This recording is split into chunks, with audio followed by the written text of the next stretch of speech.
Ya, selamat datang di channel yang lagi nyoba pakai audio baru. Asik. Sama kameranya 2. Dan kameranya kali ini 2. 3 atau lagi belum datang. Sebenarnya 3, cuma budget tuh belum ada. Iya. Jadi harus Saweria.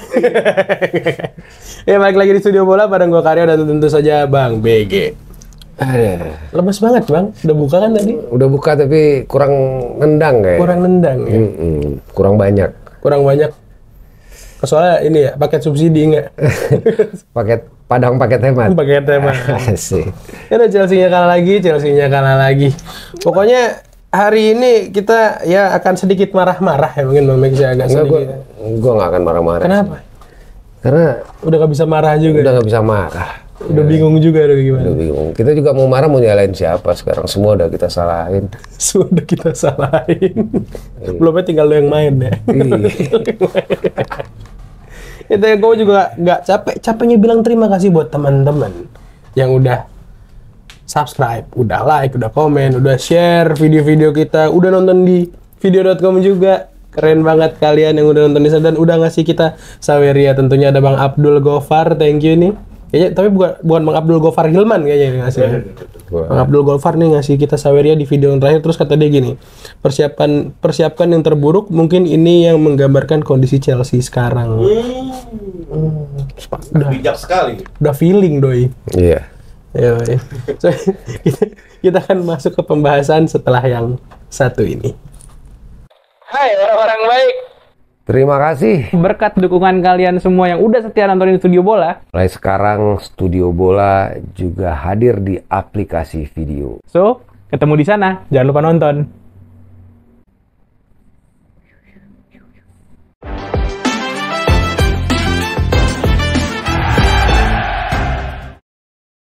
Bang Max, pelatih baru, kekalahan baru. Iya, ini kan 2 edisi terakhir kita lagi syuting bahas Aston Villa. Betul. Podcast. Udah ada feeling Potter Iya, dipecat. file mentahan udah diserahin ke editor. Mau naik jam 3 jelang sahur. Potter dipecat. Motor dipecat. Edit ulang. Itulah. Masuk ruang editing lagi. Iya. Akhirnya baru bisa tayang setelah subuh. Next kontennya? Konten terakhir habis draw lawan Liverpool. Betul. Kita di sini udah bahas tentang Enrique, tentang Nagelsmann. Sedikit kita singgung tentang Lampard. Ada ya, karena kemarin waktu kita syuting tuh berita-berita soal Lampard tuh mulai naik lah ya kasarnya gitu ya. Begitu video mau tayang, Editing udah selesai. jam 3 subuh, Lampard diumumin. edit Editing ulang. ulang lagi. Mudah-mudahan yang ini. Ya mudah-mudahan yang ini ya kayaknya nggak bakal ada apa-apa juga sih ya. Iya, kalau Lampard dipecat juga malam ini kan, masa dalam satu musim 5 manajer loh gitu. Tapi kalau kita ngomongin sejarah bagus loh. Pokoknya segala macam rekor yang terburuk dari yang paling buruk di musim ini. Iya parah ya, asli. Maksud gue sedih. Tapi sekaligus apa ya sih, akhirnya gue sebagai fans Chelsea tuh ngerasain, orang bilang kasarnya fans Chelsea di tahun 2000-an, tahun 2004, 2005 ke atas, 2000 ya, dan sekarang ini bilangnya, lu mah ngerasain Chelsea udah enak. Lu bukan fans yang ngerasain itu tim waktu dulu jelek apa segala macem. Tai lo yang ngomong begitu.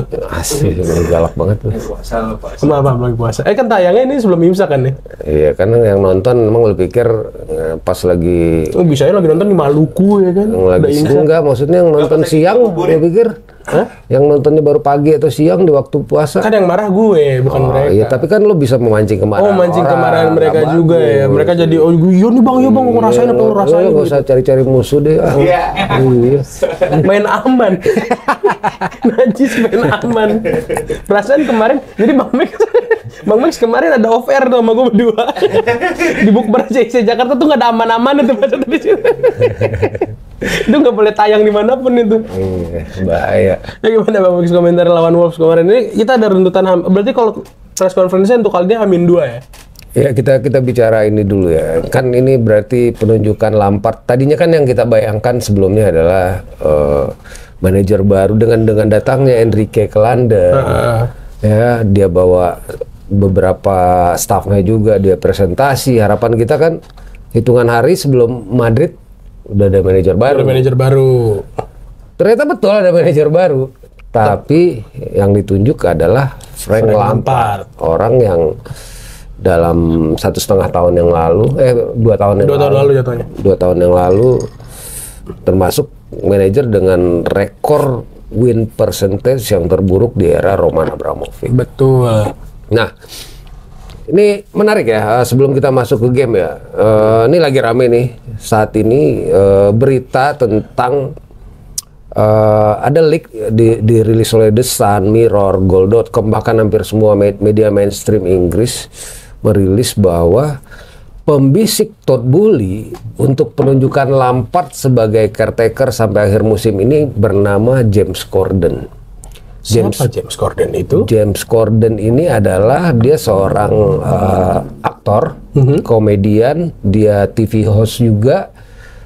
Dia juga bikin beberapa, dia juga produser di Sky, dia juga bikin beberapa reality show dan lain-lain.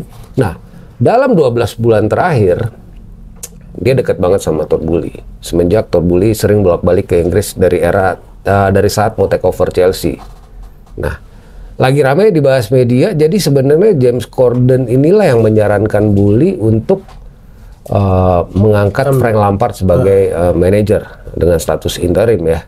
Nah, jadi si James Corden ini dekat dengan Lampard itu gara-gara dia pernah bikin sebuah production TV dengan Jamie Redknapp. Jamie Redknapp kan nama Lampard sepupuan. Judulnya A League of Their Own, tentang keluarganya Redknapp kalau nggak salah ya. Nah, mungkin Lampard pernah beberapa kali juga ketemu dengan dia, dekat juga sama Lampard. Konon entah bener atau enggak, dialah yang menyarankan Todd Boehly agar mengangkat Lampard kembali sebagai manajer Chelsea sementara. Yang bikin miris adalah James Corden ini fans West Ham. Nah, ya kan dia menyarankan Chelsea masuk jurang atau bagaimana kan gitu. Nah, dan Boehly-nya nurut gitu loh. Nah, kalaupun ini kalau bener ya, ini kalau bener ya. Kita bicarakan kalau bener. Nah, masalahnya gini, sekarang director of football kita James Corden atau kita udah punya Vivel, kita punya Stewart, punya Wayne Stanley, punya Josil, orang-orang hebat, orang-orang yang memang dianggap pakar-pakarnya di bidangnya. Terus kenapa tiba-tiba seorang komedian fans West Ham bisikin Boehly terus diain sama Boehly gitu. Tapi entahlah ya, itu kan kita nggak tahu. Semoga salah ya. Semoga salah. Cuman kalau gua ngelihatnya ini juga mungkin mereka berharap ya, pihak Chelsea berharap dari segi PR dan marketing ya. Mungkin padahal kemarin kalau gue perhatiin di lini masa itu reaksi fans Chelsea beragam ya. Yang pro sama yang kontra kedatangan kembali Lampard itu hampir sama banyaknya, karena memang memorinya belum begitu jauh 2 tahun lalu ya, ketika di eranya Lampard. Tapi khusus di grup WhatsApp yang ada beberapa di handphone gue ini rata-rata miring semua sih bang, negatif semua karena ya ngapain gitu, Lampard udah jelas maksudnya, ya udah Lampard biarin aja dia sebagai legend. Kayaknya sebelum untuk sebagai pelatih Everton aja dibawa. Ya, Everton dari peringkat terjun payung 16 jadi peringkat 19.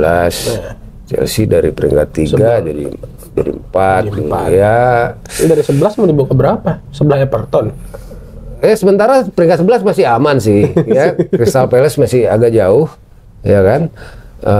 Ya cuman yang bikin gue miris juga musim ini kan kemarin ini lawan Wolves ini kan pertandingan ke 30 di Liga. Betul. Dengan sisa 8. Jumlah gol kita 29. Jumlah pertandingan dan jumlah gol udah jadi -1 nih sekarang nih. Ya kan, terus goal difference kita -2. Betul. Udah gitu di musim ini, di saat kita ketinggalan di saat half time ya, baik 1-0, 2-0 berapapun itu, 7 pertandingan kita ketinggalan di half time, itu nggak ada satupun yang berhasil dibalikan entah menjadi draw apalagi kemenangan. Betul. Jadi kalau udah kalah di half time, ya udah pasti kalah di pertandingan. Kita nggak pernah bangkit, dan kita juga nggak pernah punya pemain cadangan yang keluar dari bench tuh yang bisa bikin impact dan merubah hasil. Itu yang selama mau siapapun yang turun, mau Gallagher, mau RLC, mau Sterling, mau Pulisic, mau Ziyech, siapapun itu sejauh ini, mau Mudryk sekalipun juga semuanya gagal. Nggak ada yang berhasil merubah keadaan sejauh ini dan separah itu. Nah, kita bicara game ya. Masuk kita ke game nih. Ya. 1 jam sebelum kick off.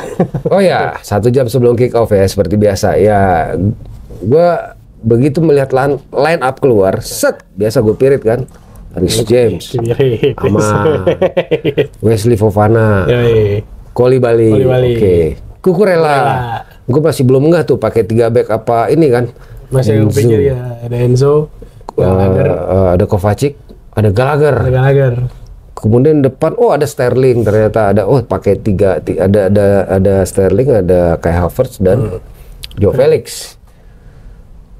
Terus ternyata 4-3-3, kelihatannya seperti 4-3-3. Yang menarik di situ nggak ada nama Ben Chilwell, nggak ada nama Mason Mount seperti yang ramai kabarnya Mason Mount akan turun lagi kalau Lampard, karena Mount sendiri kan anak kesayangan Lampard kan. Wah, ponakan kesayangan.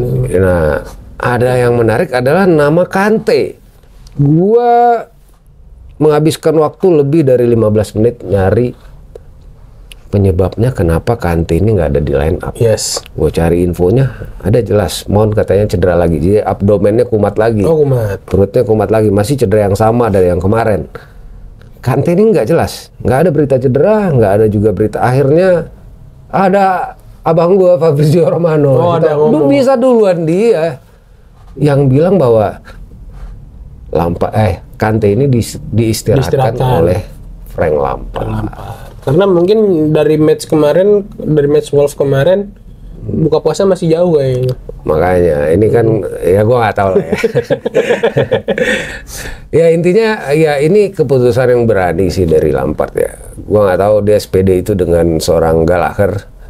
Ya jadi Kante tidak dibawa, bahkan tidak duduk di bench. Nggak ada di bench. Ini mirip dengan keputusan waktu itu Graham Potter mengistirahatkan Rhys James, jadi di bench pun nggak ditaruh gitu ya. Maksud gua, Dan berakhir kekacauan. kenapa sih nggak dibawa aja? Kalau lu mau istirahatin kan bisa duduk di bench. Karena kita nggak tahu urgensinya nantinya gimana. Ketimbang dia di rumah duduk nggak ngapa-ngapain juga kan gitu.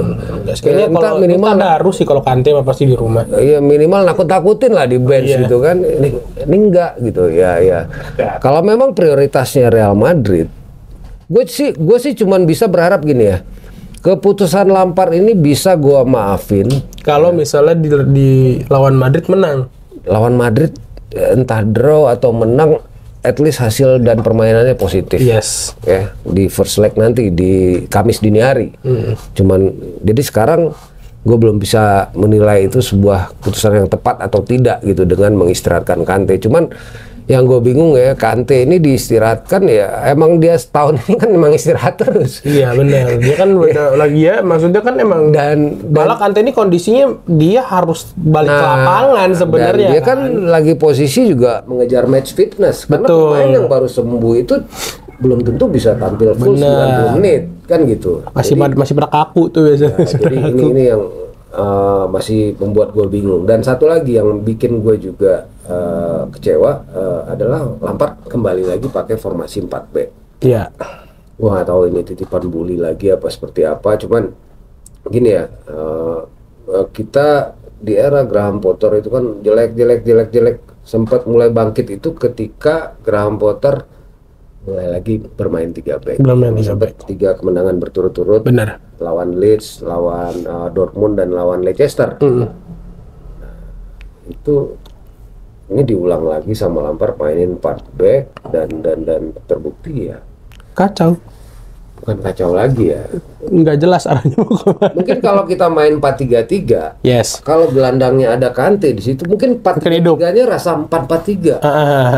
Rasa 12 orang. Karena ada 2 orang di situ kan secara Kante kan. Karena ini kan sesuai dengan kemauannya Bu. Iya 4-4-3 main 12 kiper lo maju bagaimana? Sayangnya kemarin Gallagher. Sebenarnya gini, gue selama ini selalu orang yang defending Conor Gallagher Ya. Cucurella juga sama. Tapi untuk pertandingan kemarin gue nggak bisa maafin si Gallagher, jelek banget. Tapi overall semua bermain jelek. Ya gue nggak bisa ya nyalain Lampard, dia baru 2 kali sesi training.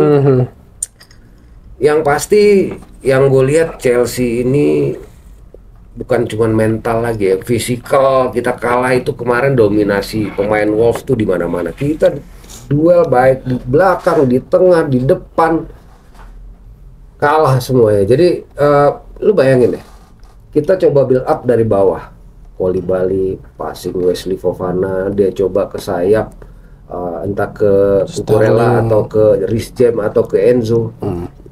Enzo-nya di pressing atau Kovacic-nya di pressing sama pemain Wolf. Bolanya balik lagi ke Koulibaly. Koulibaly dikejar, balik ke Kepa. Kepa akhirnya tendang jauh, entah itu keluar jadi out atau tendang ke tengah dan yang dapetin bolanya main Wolf. Dan itu berulang terus. Bola kita dari belakang itu nggak pernah nyampe ke depan. Betul. Sekalinya nyampe, pemain depan kita kerupuk semua. Ngantuk. Joe Felix, Sterling, Havertz. Duel kalah, gampang hilang bola. Dan wasit juga bukan tipe yang begitu pelanggaran tipis-tipis ya dibiarin kan. Yes, gitu. betul. Yang bahkan yang parah aja nggak dikartu sama Betul. dia. Ya, gua nggak mau lah nyalain wasit dah. Ya, benar-benar kemarin lu bayangin cuma 1 on target match kemarin. Itu pun juga ngeri-ngeri amat lah itu.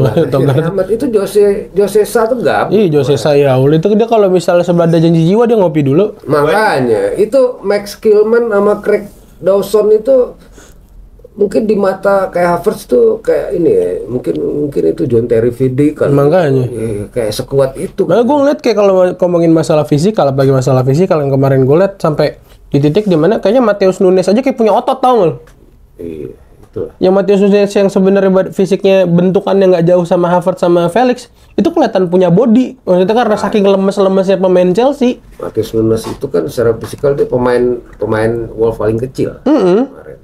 Bisa kelihatan strong dan tapi golnya keren. Gol keren, asli gol. Itu lo kalau mau lihat gol yang sama itu terjadi di final Euro 88 ketika Belanda ngalahin Uni Soviet 2-0. Mampus. Gol pertama Ruud Gullit, gol kedua Marco van Basten, persis banget kayak gitu. Ma bapak gue belum nikah itu 88. Belum lahir, ma bapak gue belum nikah itu 88. Nanti cek di YouTube deh. Gol Marco van Basten final Euro 88 itu sama banget sama gue. Matheus Nunes. Dan benar-benar di tiang jauh yang benar-benar dekat sama tiangnya dan Kepa nggak bisa. Iya emang ya siapa kiper yang sanggup segitu kenceng sih kalau dipikir-pikir bang. Slow. Bolanya ngelop juga. Bolanya ngelop kenceng itu Wakabayashi juga ngap ngeliat begitu. Dan itu lah first time ya. Iya keren asli keren. Nah jadi ya gue udah bingung ya sama kita semua udah kita salahin. Graham Potter, pelatih udah kita salahin. Todd Boehly udah. Pemain udah kita salahin, wasit udah kita salahin, Todd Boehly udah kita salahin. Ini udah. Lo berani nyalain Beda Tek Bali nggak bang? Pemain. Gue berani gue. Berani. Jauh ini. Kalau depan muka mah jiper. Kalau beda Bali kayak Tommy Winata di sini sih ya, pikir gue. Emang Tommy Winata kenapa bang? Iya. Nah, ya artinya, wah ini sih apa ya? Lo kemarin nonton ini, menurut gue kemarin itu salah satu penampilan Chelsea terburuk. Anjur sih. Musim ini. Anjur sih. Di bawah Potter kita sering hasil buruk, tapi nggak seburuk kemarin. Itu kayak Portugal Inggris nggak sih semalam sebenarnya. Dan gue juga menyayangkan deh. Gue kemarin itu lawan Liverpool sebenarnya gue lumayan udah mulai sayang gue sama Bruno Saltor. Oh iya oke. Iya. Ya peluang itu banyak banget. Banyak banget. Dan Liverpool tuh nggak bisa ngapa-ngapain. Dan emang bener-bener miss di finishingnya aja, hancur di finishing aja. Dan di situ gue ngelihat game plan seorang Bruno Saltor. Nah di Lampard kemarin tuh nggak ada. Ya. Kayak di Bruno Saltor tuh yang PR tinggal satu untuk masalah finishing. Di Lampard PR-nya dibanyakin lagi. PR-nya makin banyak. Bener ya kan? Di Bruno Saltor itu PR-nya Chelsea udah bener-bener tinggal finishing. Bola udah selalu nyampe depan, on goal shoot on target udah banyak ya kan. Tinggal kemarin ya lu bilang juga kasarnya PR tinggal finishing. Nah ini kok jadi gitu. Ini kemarin bola dari belakang ke depan aja belum tentu nyampe gitu. Dari 5 kali percobaan mungkin sekali nyampe. Sekali-sekalinya yang nyampe kelar juga sama backnya Wolf. Sama itu di tengah siapa Lemina sama Joe Gomez itu walaupun dua-duanya kuning ya.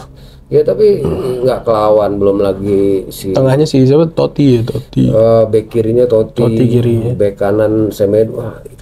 itu Semedo keren sih mainnya semalam. Gede-gede banget. Kita Diego Costa aja yang terakhir bikin gol itu Diego Costa nih. November 2021. Dia dimainin nama Lopetegui. Ya tapi punya kontribusi ketika Havertz mau goal kick dia gangguin. Betul. entah dia duel-duel dengan pemain-pemain Chelsea, Kovacic segala macam. Sampai bantu ke belakang juga beberapa kali kan Walaupun Diego Costa. kalau dia passing banyak yang ngaco gitu. Iya. Maksudnya itu terobosan tapi Iya. ya, tapi secara ya itulah Chelsea ini juga yang gue lihat ya nggak punya sosok leader, udah nggak ada. Azpilicueta leader kita nggak main. Iya, nggak main. Dan menurut informasi yang gue dapet Azpilicueta ini ya tetap beda tipe dengan John Terry di masanya, bukan leader juga gitu loh, bukan tipikal leader yang ya karena memang nggak ada lagi yang lebih senior ya. Nah terus leader lu bayangin Kovacic kapten ya, lu bayangin nama dulu kalau kita mau punya kapten Balak bisa, Ivanovic bisa, Oh, itu galak-galak bisa, banget Lampard kalau itu mah. bisa, John Terry bisa. Kayak Chelsea tuh sekarang kayak nggak ada jiwa premanismenya tuh. Premanismenya nggak ada. Kurang. Nah, lu bicara premanisme, gua sebelum kita syuting nih gua di Twitter di feeds gua sempat nongol highlights final League Cup 2007 Chelsea ketemu Arsenal. Itu yang berantem massal di lapangan. Iya. Yang paling terkenal yang kita ingat kan Lampard versus Fabregas. Itu semua pemain, Essien, ada Shevchenko juga ikut berantem di situ, ada Adebayor ketemu Adebayor, Ebowe itu rusuh banget. Dan seru gitu loh. Lu belum pernah lihat Lampard emosi kan, jarang-jarang kan? Jarang sih, emang jarang banget. Nah, di Chelsea yang sekarang nih apa ya? Secara karakter lemah, permainan fisikal lembek, udah gitu Mental juga. mental, terus semangat, effort, kegigihan, kengototan lu jadi main itu kurang. Kayak menang ganteng dong kalau sekarang kan. Menangnya itu loh, menang ini stylish apa ya, jadi ya emang Kayak tim futsal CIC Jakarta menang jadi itu kok pernah bercandaan kayak gitu anak futsal Jakarta. Ini kita bisa dapat penghargaan satu-satunya kayak paling fashionable. iya, jadi apa ya, gue udah bingung ya. Mungkin ini PR juga sih buat ini ya, yang divisi ya, khususnya sporting director, sport talent ya. Kita selama ini kan fokusnya kalau gue lihat Chelsea ini wonderkid, kemarin Kendry Paes dari Ekuador udah ambil, terus dari Jamaika Dujain Richards ya umur 18 tahun 15 tahun itu juga gue lihat orangnya kecil-kecil. Maksud gue nih Liga Inggris ini Fisikal banget, fisikal. Lu butuh big man. Ya kita ada big man kemarin kayak Zakaria misalnya. Jarang main. Nggak pernah dimainin lah, nggak pernah nongol lagi kabarnya. Nggak tahu kemana. Masuk match day squad aja enggak. Dan lu perhatiin nggak sih, udah berapa lama sih corner sama free kick kita nggak ada gunanya. Satu lagi ini juga, kita nggak punya set piece taker. Set piece taker kita untuk free kick Mason Mount ini udah nggak pernah main, dan Mason Mount pun free kick rasionya nggak sebagus Willian. Iya betul. Yang lumayan dulu Willian itu gue inget musim keberapa tuh pernah satu musim 7 kali free kicknya. 7 kali free kick masuk semua. Masuk 7 free kick, 7 gol dari free kick. 7 gol dari free kick. Nah ini harusnya catatan ya, maksud gue nih, lu butuh big man, lu butuh set piece taker yang beneran set piece taker. Ya sekarang lihat Reece James Chilwell ngambil free kick sedikit pun gua nggak ada kepikiran bakal jadi gol. Itulah makanya kayak kalau kita ngomongin masalah premanisme tadi balik dari awal, kayak gue waktu bilang kita mundur ke belakang pas Rudiger cabut, gue bilang wah anjir udah nggak bakal ada nih orang-orang kayak gini lagi di Chelsea. Karena gue udah yakin banget, maksudnya setelah peninggalan Rudiger itu kan gue bisa bilang orang terakhir yang provokatif di lapangan tuh dia doang gitu, yang emang kasarnya lawan tuh kalau urusan sama dia males gitu loh. Dan Rudiger itu juga satu, selain dia ke lapangan ke tim lawan itu menjadi sosok yang apa ya, tidak disukai. Ya kayak Diego Costa lah, lu jadi musuh Diego Costa lu nggak akan suka. Males temu dia. Hebatnya Rudiger di dressing room dia juga sosok nomor 1. Iya itu. Dia sosok yang icebreaker. Ngidupin banget lah kasarnya. Ada lagi nama Kurt Zouma itu orang-orang yang bikin sosok-sosok lucu, yang bikin cair. Tapi di lapangan gila, galak-galak banget orang itu. Ini gue lihat Chelsea ini sekarang sekumpulan anak muda ya, yang los aja gitu. Anak gaul aja gitu. Terus headless chicken ya. Pengen keren aja, kayak anak pengen keren, ngerti? Nah itu. Jadi gue juga sekarang jadi kepikiran ya, kalau Joe Felix diambil permanen gue juga nggak. Kalau nggak jadi pun gue nggak apa-apa. Kalau iya ya nggak masalah. Cuman kalau nggak jadi pun gue nggak terlalu ini karena gue lihat ya sulit juga dia menghadapi kerasnya Premier League pun sulit gitu. Dan maksudnya kayak belum ini aja sih, belum nggak optimal juga nggak sih kalau misalnya support dari belakangnya juga masih kayak sekarang gitu ya, seorang Felix pun Iya. nggak akan bisa maksimal gitu loh fungsinya. Nah sekarang paling gini ya, buat teman-teman sih gue bilang nggak usah pesimis gini ya. Sementara kita aman di peringkat 11 sementara. Orang aman di puncak klasemen nih, aman di peringkat 11. Ya lu bayangin poin kita sekarang total 39. Iya, lebih dekat ke degradasi daripada zona UCL. 39 itu 10 poinnya kontribusi Thomas Tuchel. Oh iya benar. Ini total ya berarti cuman kalau nggak ada kontribusi Tuchel 3 kemenangan 1 kali draw, mungkin kita udah ini kali zona degradasi kali. Kenapa sih tuh ya, maksudnya kenapa sih pelatih sekali yang bagus tingkah laku di luarnya aneh gitu. Nah, ya, jadi ini PR makin berat ya. Tadinya gue berharap kan di laga-laga kita sisanya kan ada Arsenal, ada City, Arsenal, MU, Newcastle, City udah ya, udah 2 kali ya. Udah. Siapa lagi? MU belum. MU. Arsenal, MU, Newcastle, ada Brighton, ada Brentford. Ya kebanyakan mayoritas penghuni. Cuman Bournemouth sama Forest yang bukan penghuni top 10. Ya tadinya berharap dari laga lawan Wolves ini 3 poin harusnya karena ini kesempatan karena mereka di bawah. Di bawah. Ini makin sulit. Apalagi melihat track record belakangan kita lawan top 10 aja top 6, Big Six udah nggak pernah menang. Nggak pernah menang. Jadi ya kembali lagi tadi gue berharap dengan istirahatnya Kante ini kita bisa bawa sesuatu dari laga lawan Madrid. Tapi kalau berdasarkan intipan gua, Madrid kemarin kalah juga kan lawan Villarreal. Mereka juga mengistirahatkan beberapa Luka Modric, Toni Kroos, banyak pemain yang disimpan juga. Jadi ngeri juga sih, ngeri pada seger juga. Nah, gua tuh kemarin sebenarnya berharap sama Villarreal tuh mereka nggak menang, nggak apa-apa seri. Tapi setengah squad Madrid bikin sekarat apa gimana gitu kan? Tadinya gue laga ini gue sempat optimis karena gini, terakhir kita dapat 3 angka dari kandangnya Wolves, Molineux Stadium itu di bawah Lampard. 14 September 2019. Setelah itu Chelsea menang 5-2, hat-trick Tammy Abraham. Betul. Plus sebenarnya 4 gol, 1 lagi on goal nih. Ya itu terakhir Lampard. Di eranya Tuchel draw ya di kandang Wolves. Terus di eranya Potter baru ini harusnya, cuman ya ini terakhir Lampard ternyata gagal. Dan Lampard secara head to head dengan Julen Lopetegui juga ini kekalahan yang kedua di saat lawan pegang Everton juga Lampard kalah sama Wolves. Jadi ya nggak bisa berharap banyak sih karena ya dia baru 2 kali sesi training. Cuman gue berharap gini aja, nanti lawan Madrid sebaiknya sih kita optimalkan Reece James dan Ben Chilwell karena saat ini kekuatan Chelsea ada di situ, jadi main 3 back dulu lah. Gua rasa kalau kita nanti udah ada Malo Gusto atau mungkin Ian Maatsen udah balik ya dari Burnley, mungkin bisa punya opsi untuk main 4 back gitu loh. Saudara ngomong kunggu kan. Gue beda cerita. Nggak jadi. Nggak mau main di Chelsea katanya. Gue ya butuh ini sih. Terakhir Chelsea yang benar-benar enak yang gue lihat ya di eranya Tuchel. Iya betul sih. Iya kalau boleh jujur ya iya. Jadi tapi hebat buat Bruno Saltor. Ya. Dia punya rekor. Dia punya rekor pelatih Chelsea yang unbeaten. Keren kan? Rekor Chelsea yang unbeaten. Gila.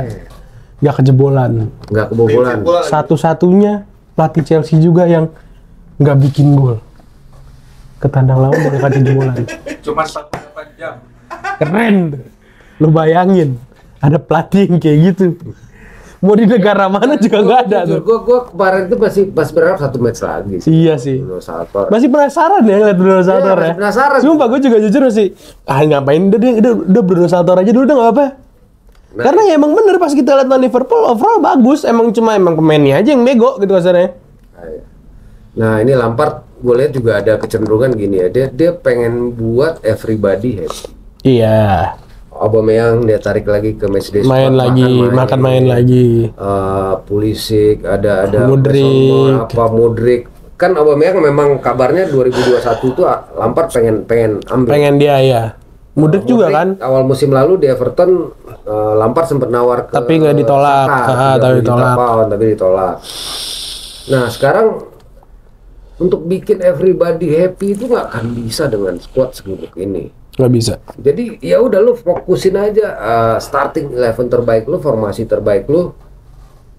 Gue rasa itulah. Jadi buat Lampard sih ya pesan gue berharap lawan Madrid udah kembaliin aja ke 3 back. Kita sukses dalam 2 tahun ini ketemu Madrid gitu ya. Kita menang juara Liga Champions 2021 juga pakai 3 back. Iya, kita mampu memberikan perlawanan, bahkan musim lalu itu menang 3-1 dulu 90 menit di Bernabeu sebelum akhirnya jadi 3-2 ya. Iya.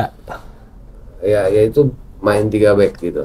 Bahkan mungkin gua nggak tahu ada RLC juga di dalamnya sebagai wingback dalam pertandingan itu gua lupa.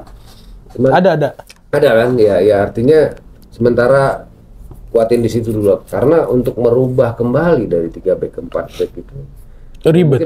Iya, betul. Ikutin aja dulu. Butuh precision pasti. Ya, kita butuh mental, butuh yang utama ya satu ya. Bikin dulu lah klub ini gimana caranya bisa bikin gol lagi. Udah kangen lihat ngerayain gol tuh udah kangen. Kemarin ngerayain gol 2 kali VAR. Offside. Kemarin mau ngerayain nggak ada. Iya. Kita berajin ngerayain apa itu? Nggak tahu apa yang kita rayain kemarin. Ya mungkin gitu aja sih. Udah lah ya. Edisi kali ini Edisi lemes.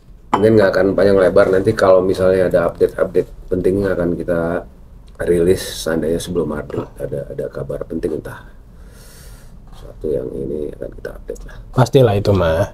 Ya intinya Lampard harus introspeksi nih untuk formasinya 4-3-3-nya.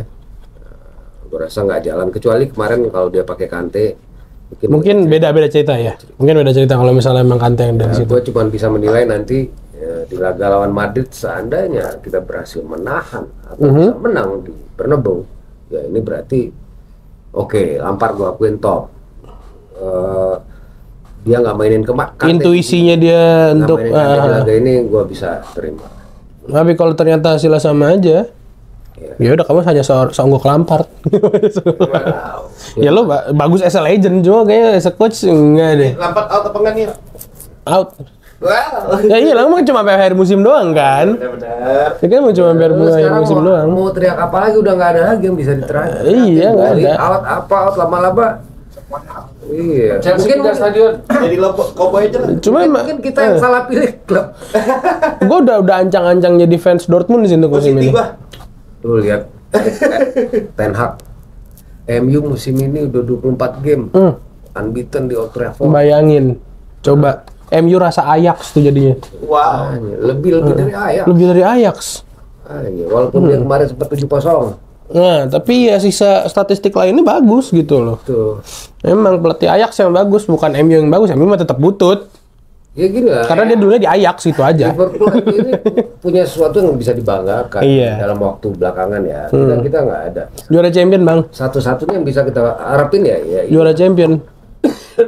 Udah kalau gue juara champion nggak dapat juga, astagfirullahaladzim, mau ngapain gue musim ini? Nggak usah juara dulu, kita satu-satu aja, lolos aja dulu. Lolos dulu quarter final ya. Nanti lah juara masih terus. Coba lu bayangin hidup gue. Jadi fans Chelsea, dukung timnas Indonesia, Waduh. capek. Tim lokal? Tim lokal nggak ada sih untungnya. Masih kasih kayaknya lu bukan. Persipasi. Ini sekarang kan Bekasi City namanya. Bukan. Iya Bekasi City yang ini sama Pestor. Yang kata penonton bayaran. Aduh. Iya. Nah gitu dulu aja ya, udah setengah jam juga nih, nggak terasa kita dari tadi ngobrol. Buat teman-teman ya seperti biasa, kolom komentar selalu terbuka untuk kalian marah-marah. Terima kasih juga yang udah like, udah subscribe, udah share juga, udah ngasih kita Saweria. Tapi yang belum juga masih ada link Saweria di kolom deskripsi. Jadi ya lumayan nambah-nambah beli baju koko ya kan buat lebaran. Ya semoga nanti di laga versus Madrid kalau memang manajer nggak bisa, pemain nggak bisa, ada campur tangan Tuhan. Nah iya itu emang Itu harapan. hanya jalur langit yang bisa menolong Chelsea. Banyak-banyakin tahajud. Nah, banyakin wiritan di sebelum nonton Chelsea itu. Hanya jalur langit yang bisa membawa kita lolos dari hadangan Madrid nanti. Oke, gua Karyo pamit. Gua BG juga out dulu. See you di edisi selanjutnya. Ciao. Ciao. Ciao. Aduh.